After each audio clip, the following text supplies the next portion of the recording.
আমি যেহেতু মুরগি খুব বেশি পছন্দ করি আর মুরগি আমার সব থেকে বেশি পছন্দের, সেটা হোক মুরগির ভর্তা বা মুরগির ভাজি বলেন বা মুরগির তরকারি বা মুরগির যা কিছু আছে।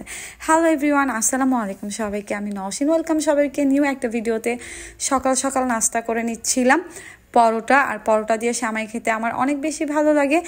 আর আমার মতো কে কে আছেন যে মিষ্টি বা দই আর সেমাই দিয়ে পরোটা খেতে অনেক ভালো লাগে? আমি আসলে সেমাই দেখলে আমার পাউরুটি বা পরোটা দিয়ে খেতে ইচ্ছা করে, আমার কাছে এটা খুব ভাল লাগে।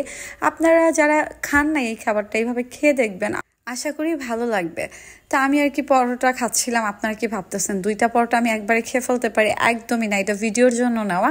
আমি একটা পরোটা আর কি খেতে পারি। আর গ্লাসের মধ্যে আপনারা দেখতে পারতেছেন এটা একটা ওষুধ, ডাক্তারের দেওয়া। আমার অনেক রকমের ওষুধ খেতে হয়। তো যাই হোক, চলে যাই রান্নায়। আজকে ভিন্ন রকমভাবে মুরগি রান্না করব।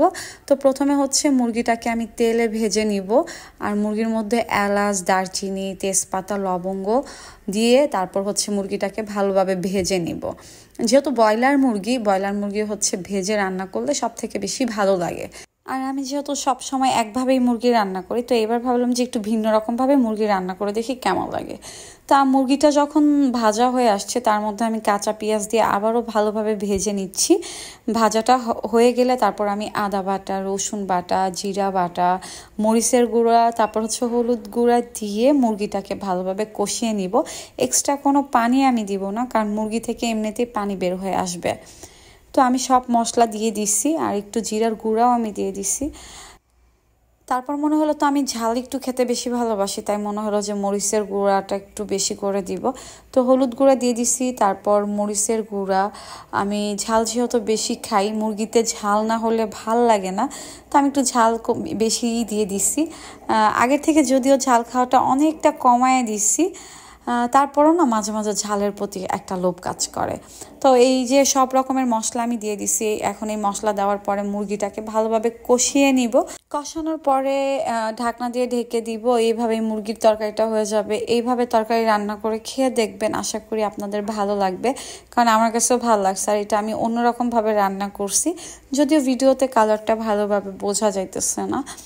আর আমি যেহেতু মুরগি পছন্দ করি, আমার মুরগির আচার, মুরগির ভর্তা, তারপর মুরগির সব রকমের রান্না আমার খেতে অনেক ভাল লাগে।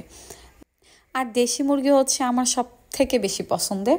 দেশি মুরগি ভুনা, দেশি মুরগির সাথে চিতই পিঠা বা সিট পিঠা, এরকম ঝাল পিঠা টাইপের দেশি মুরগি ভুনা দিয়ে খেতে অনেক ভালো লাগে। তো ফাইনালি আমার মুরগি রান্না করা প্রায় শেষ। আমি এক্সট্রা কোনো পানি দেইনি, অলরেডি মুরগি থেকে পানি বের হয়ে আসছে।